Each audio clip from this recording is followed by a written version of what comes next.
এরে নবীর উম্মতের দল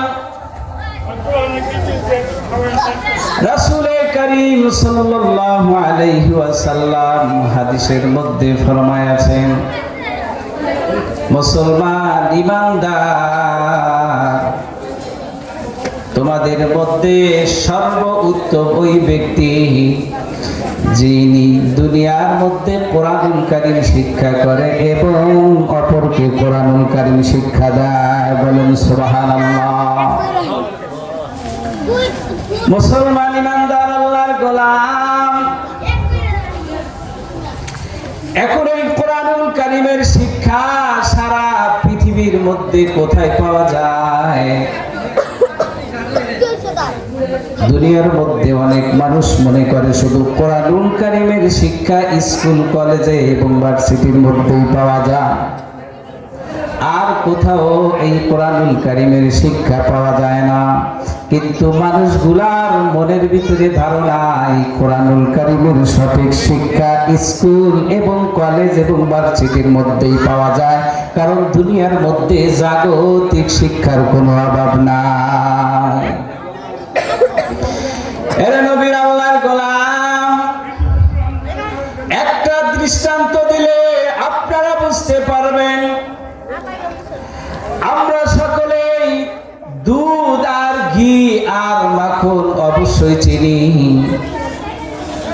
কারণ একজন মানুষ যদি দুনিয়ার মধ্যে ঘি আর মাখন তৈরি করে, তাহলে ওই মানুষটার পূর্বের থেকেই ঘি আর মাখন তৈরি করতে গেলে অবশ্যই দুধ লাগবে, এটা ওই মানুষটাই অবশ্যই কিন্তু জানে। এখন যেই মানুষটা ঘি আর মাখন তৈরি করবেন, বানাইবেন,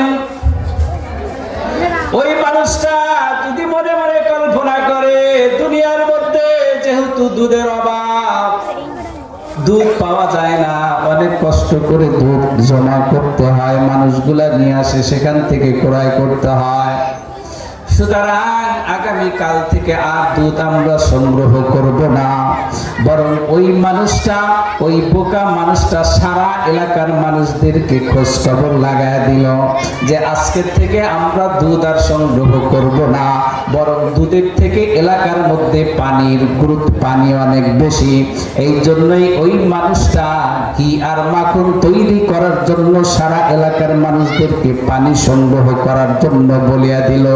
ও মুসলমান ঈমানদার, আপনারা বুঝে থাকলে বলেন যে সারা পৃথিবীর পানি যদি একত্রিত করা হয়, ওই পানি থেকে আপনারাই বলেন ঘি আর মাখন কোনদিন বানানো সম্ভব হবে কিনা? এরে নবীর আল্লাহর গোলাম, যেমনি ভাবে এই বোকা মানুষটা সারা পৃথিবীর মানুষদেরকে একত্রিত করে তাদেরকে বলিয়া দিল সাগরের মধ্যে থেকে যতগুলা সাগর আছে এবং নহর আছে, নদী আছে, খাল বিল আছে, সব জায়গা থেকে পানিকে একত্রিত করার জন্য। কারণ কি, এই মানুষটা সেখান থেকে দুধ, সেখান থেকে ঘি আর মাখন তৈরি করবে।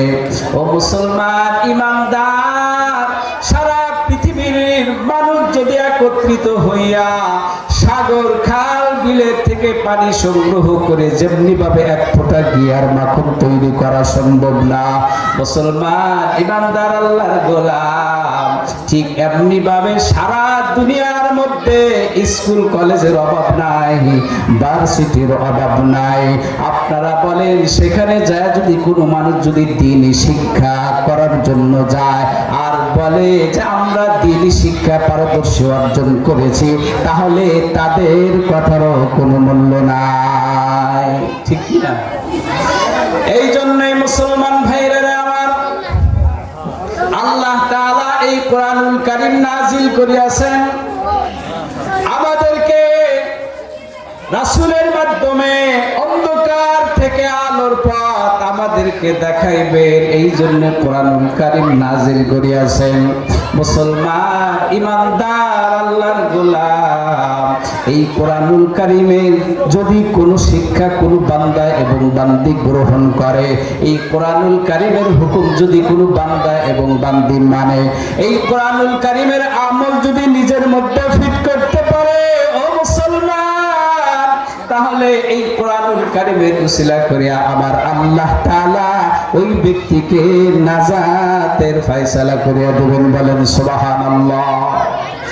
মুসলমান ইমানদার আল্লাহর গোলাম, আল্লাহ তাআলা পবিত্র কোরআনুল কারীমের মধ্যে ফরমান, এরে যুবক, ইন্না নাহনু নাযালনা যিকরা ওয়া ইন্না লাহু লাহাফিজুন। আল্লাহু আকবার। এরে মুসলমান আল্লাহর গোলাম, একমাত্র এই কোরআনুল কারীমের হেফাজতের দায়িত্ব কে নিয়েছেন? আল্লাহ। কারণ এই কোরআনুল কারীমের হেফাজতের দায়িত্ব কোনো মানুষকে দেওয়া হয় নাই, কোনো এমপিকে দেওয়া হয় নাই, কোনো মুসলমানকে দেওয়া হয় নাই, এলাকার কোনো মেম্বারকে দেওয়া হয় নাই, এলাকার কোনো চেয়ারম্যানকে দেওয়া হয় নাই। কারণ এলাকার মেম্বার যদি এই কোরআনুল কারীমের হেফাজত করার জন্য দায়িত্ব পাইতো, চেয়ারম্যান যদি দায়িত্ব পাইতো, তাহলে এই কোরআনুল কারীম এমন একটা সম্মানিত বস্তু, এমন একটা দামি জিনিস। কারণ এই কোরআনুল কারীম যেখানে রাখা হবে সেখান থেকেই বাংলাদেশের মানুষ চুরি করে হলে অন্য দেশে নিয়ে যাইতো। মুসলমান ইমানদার আল্লাহর গোলাম, আল্লাহ তাআলা বললেন কোরআনুল কারীমের হেফাজতের দায়িত্ব আল্লাহ তাআলা নিয়েছেন, পৃথিবীর কোনো মানুষকে দেওয়া হয় নাই। কারণ এই কোরআনুল কারীমের হেফাজত স্বয়ং আল্লাহ তাআলা ছাড়া আর পৃথিবীর কোনো মানুষে পারবে না।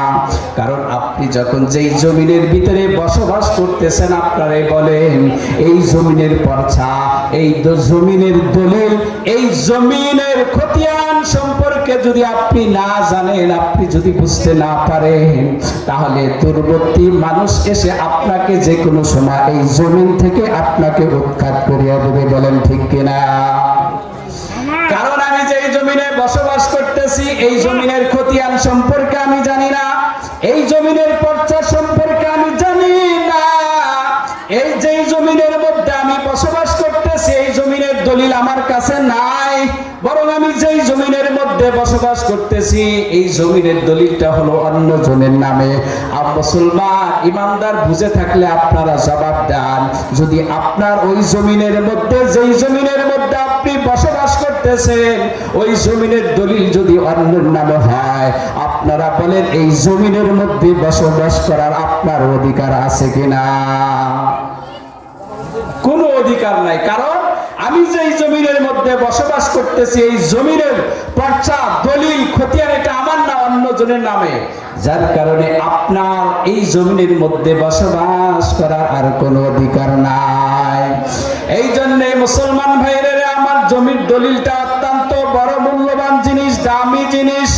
এই জন্য সারা পৃথিবীর মানুষগুলা আপনার এই জমিনের দলিলগুলা বড় হেফাজতের জায়গা রেখে দেয়, ট্যাঙ্কের ভিতরে রেখে দেয়। বরং এই জমিনের দলিলটা যাতে করে সংরক্ষণ করতে পারে, এই জন্য ওই জমিনের দলিলটা মূল্যবান জায়গায় রেখে দেয়। কারণটা হলো এই জমিনের দলিলটা যদি হেরে যায়, হারায়া যায়, তাহলে আমি যে এখানে বসবাস করতেছি বসবাস করার অধিকার আর আমার নাই।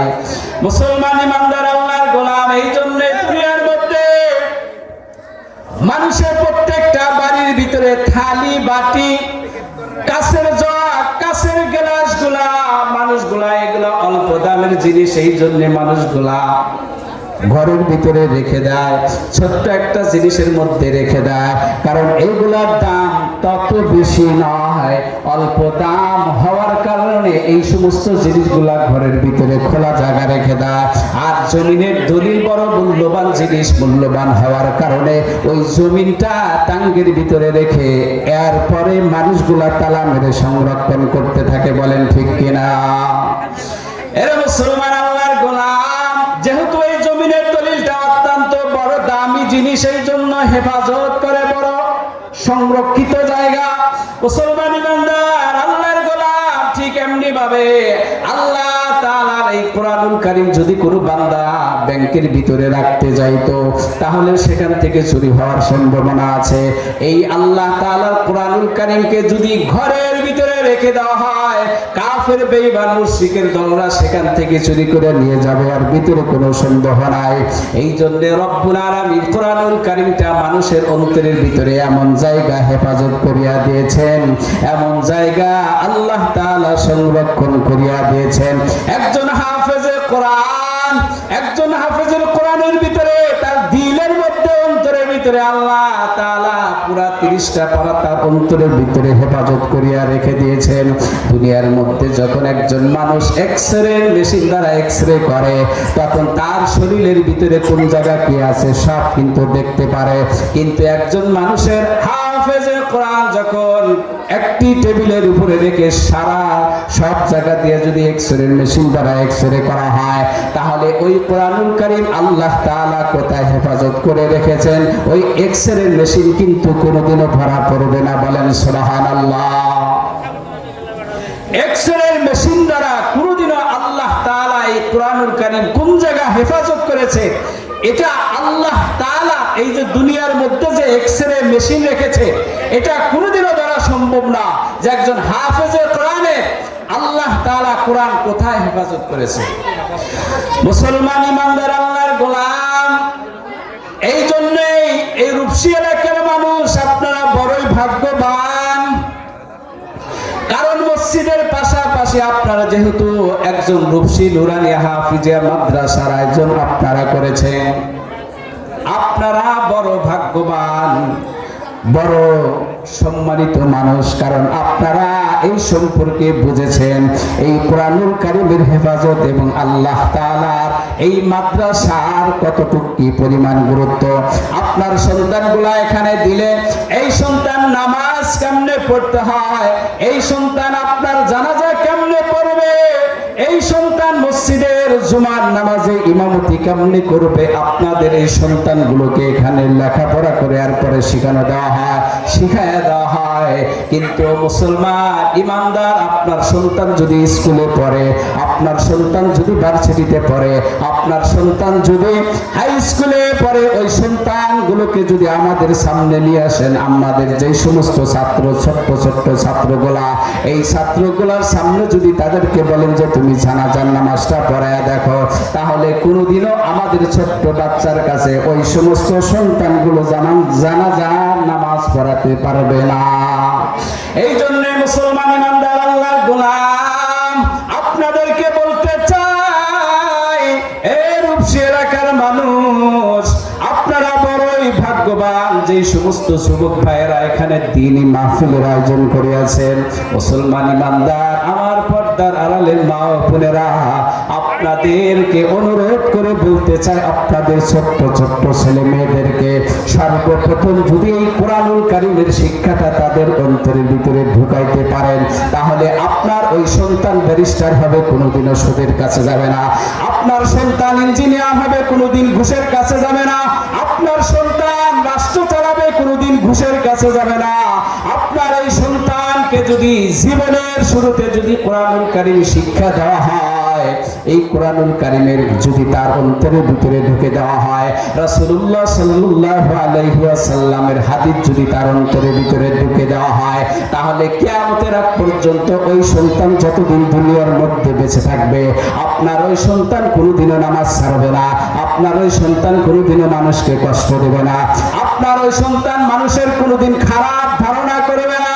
কারণ জীবনের শুরুতে এই সন্তানকে কোরআনের শিক্ষা দেওয়া হয়েছে, জীবনের শুরুতে এই সন্তানকে হাদিসের শিক্ষা দেওয়া হয়েছে।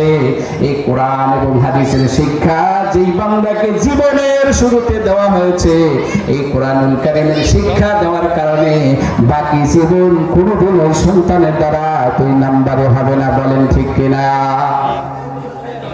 এই জন্য মুসলমান ভাইয়েরা, আপনারা যাহারা এখানে মসজিদ এবং মাদ্রাসার ব্যবস্থা করে রেখেছেন, হাদিসের মধ্যে আল্লাহর নবী বলেন, মান সালাকা তরিকান ইয়ালতামিসু ফীহি ইলমা সাহহালাল্লাহু লাহু তরিকান ইলাল জান্নাহ।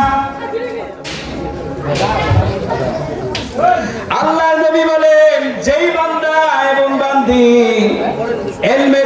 শিক্ষা করার উদ্দেশ্যে ঘর থেকে বাড়ি হইল।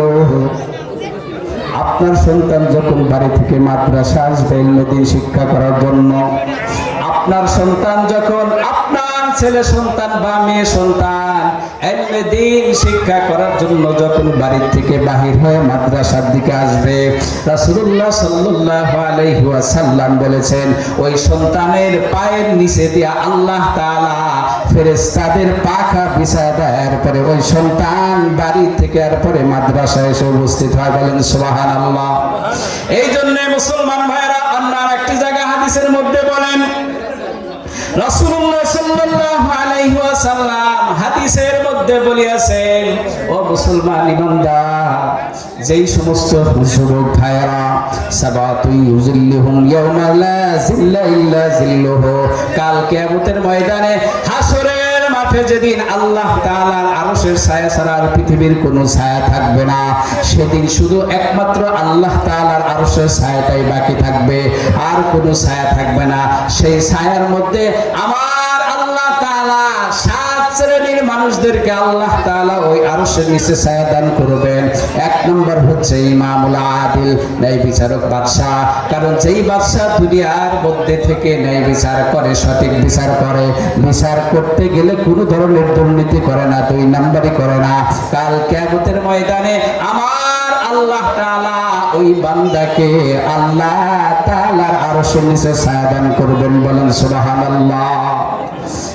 এরপরে এখানে 7 শ্রেণীর মানুষের কথা বলা হয়েছে। এই 7 শ্রেণীর ভিতর থেকে আরো একটা কথা আছে, যে এই সমস্ত যুবক ভাইরা আমার, এই যে আপনাদের জন্য সুন্দর একটা পরিবেশ কায়েম করলো, কোরআন এবং হাদিসের মাহফিলকে শোনার জন্য ব্যবস্থা করলো, এই কোরআন এবং হাদিসের মাহফিল শোনার জন্য আমাদের জন্য আয়োজন করলো, যে সমস্ত যুবক ভাইরা এবং এলাকার মানুষগুলা এই আয়োজন করলো, আমার এই যুবক ভাইরা, প্রবাসী ভাইরা এখানে যদি গানের অনুষ্ঠান করতো তাহলে আমাদের কিচ্ছু করার ছিল না, কিন্তু আল্লাহ তাআলা তাদের দিলের মধ্যে হেদায়েত দিয়েছেন। এ মুসলমান আল্লাহর গোলাম, আজকে যেহেতু এখানে একটা দ্বীনি মাহফিলের পরিবেশ করানো হয়েছে, এই মাহফিলের ফজিলত এই পরিমাণ আল্লাহ তাআলার দরবারে রাসূলুল্লাহ সাল্লাল্লাহু আলাইহি ওয়াসাল্লাম বলেছেন, মাজলিসু ফিকহিন খায়রুম মিন ইবাদাতি সিত্তিনা সানা। আল্লাহ নবী বলেন, যদি যে কোনো জায়গা দুনিয়ার মধ্যে যেখানে দ্বীনের আলোচনা করা হবে, দ্বীনি একটা মাহফিলের আলোচনা করা হবে, মাজলিস তৈরি করা হবে, দ্বীনি একটা মজমা তৈরি করা হবে, যে সমস্ত বান্দা বান্দিগুলা ওই মজমার মধ্যে এসে উপস্থিত হয় এবং সেখানে যায় আল্লাহ তাআলার কোরআন এবং হাদিসের কথা শুনে, আল্লাহর কোরআনের কথা শুনে, রাসূলের বাণী শুনে, আল্লাহ তাআলার দরবারে এই মজলিসটা 60 বছর নফল ইবাদতের চাইতে উত্তম সওয়াব আল্লাহ তার আমলনামা দান করেন। বলেন সুবহানাল্লাহ। এর যুবক আল্লাহর গোলাম, এবং হাসরের মাঠে যেই 7 শ্রেণীর মানুষদেরকে আল্লাহ আরশের নিচে ছায়া দান করবে, তার ভিতর থেকে আরো একটা মানুষ হলো ওই মানুষগুলা, ওই যুবক ভাইরা, যেই যুবক ভাইরা দুনিয়ার মধ্যে দ্বীনি মাহফিলের আয়োজন করিয়াছে, আল্লাহ তাআলা ওই যুবক ভাইদেরকে আল্লাহর আরশের নিচে ছায়া দান করবেন। বলেন সুবহানাল্লাহ। এই জন্য মুসলমান ভাইরা আপনাদের কাছে করজোরে অনুরোধ, আপনাদেরকে অনুরোধ করে বলতে চাই, আমার মুসলমান মা ও বোনেরা, এলাকার যুবক ভাইরা, আমার এলাকার মুরব্বীগণ, আপনাদেরকে বিশেষভাবে বলতে চাই, যেহেতু আপনারা এখানে মসজিদের পাশাপাশি নুরানি একটা মাদ্রাসার আয়োজন করিয়াছেন, রূপসী নুরানিয়া হাফিজিয়া মাদ্রাসার আয়োজন করিয়াছেন, এখান থেকে সর্বপ্রথম আপনার সন্তানকে 3টি বছর লেখাপড়া করানোর পর 7টি হাদিস শেখানো হয়, এরপরে নামাজ ভঙ্গের কারণ শিক্ষা দেওয়া হয়, নামাজের ওয়াজিব শিক্ষা দেওয়া হয়, নামাজের সুন্নতে মুআক্কাদা শিক্ষা দেওয়া হয়, ওযু ভাঙার কারণ শিক্ষা দেওয়া হয়, কালিমা তাইয়্যিবা শিক্ষা দেওয়া হয়, কালিমাতুশ শাহাদা শিক্ষা দেওয়া হয়, ঈমানি মুজমাল শিক্ষা দেওয়া হয়, ঈমানি মুফাসসাল শিক্ষা দেওয়া হয়। মুসলমান ইমানদার, আমরা অনেক মানুষ আছি যারা দুনিয়ার মধ্যে থেকে আসার পরে আজ পর্যন্ত আমাদের দাড়ি পেকে গেছে, আমাদের চুল পেকে গেছে, যদি বলা হয় মুরব্বী আপনি সুন্দর করে কালিমা তৈবাটা আমাকে শোনান, তাহলে ওই মুরব্বীটা সঠিকভাবে কালিমা তৈবা পড়তে পারবে না। কারণ ছোট্ট থেকে এই মানুষটা শিক্ষা করে নাই, শিক্ষা না করার কারণে সঠিকভাবে সহি শুদ্ধভাবে যে কালিমা তৈবা পড়তে হয় এটা তার জানা নাই। কিন্তু আপনার সন্তান, আপনার নাতি, আপনার ছেলের ঘরের সন্তান, আপনার মেয়ের ঘরের সন্তান যদি এই সমস্ত মাদ্রাসা দিয়া যদি প্রাথমিক শিক্ষাটা তৃতীয় শ্রেণী শিক্ষা পর্যন্ত যদি আপনার সন্তানকে যদি আপনি দেন, তাহলে ওই সন্তান সঠিকভাবে কালেমা পড়বে, আত্তাহিয়াতু পড়বে, দরুদ শরীফ পড়বে, দোয়ায়ে মাসুরা পড়বে, সূরা ইয়াসিন মুখস্থ করবে, কোরআনুল কারীম সঠিকভাবে পড়তে পারবে। এই সঠিকভাবে যখন এই সন্তানগুলোকে শিক্ষা দেওয়া হবে, তারা যেখানেই বসবাস করবে না কেন, তারা কোনোদিন দুর্নীতির কাছে যাবে না, তারা কোনোদিন ঘুষের কাছে যাবে না। এই জন্যে মুসলমান ইমানদার আপনাদেরকে বলতে চাই, সর্বপ্রথম শিক্ষাটা যেন আমাদের কোরআনুল কারীমের হয়। আল্লাহ তাআলা আমাদের সকলকেই এবং আমাদের সন্তান এবং ছেলে সন্তান মেয়ে সন্তানদেরকে আল্লাহ তাআলা সকলকেই নেক সন্তান হিসাবে গড়ে ওঠানোর জন্য আল্লাহ তাআলা তৌফিক দান করে।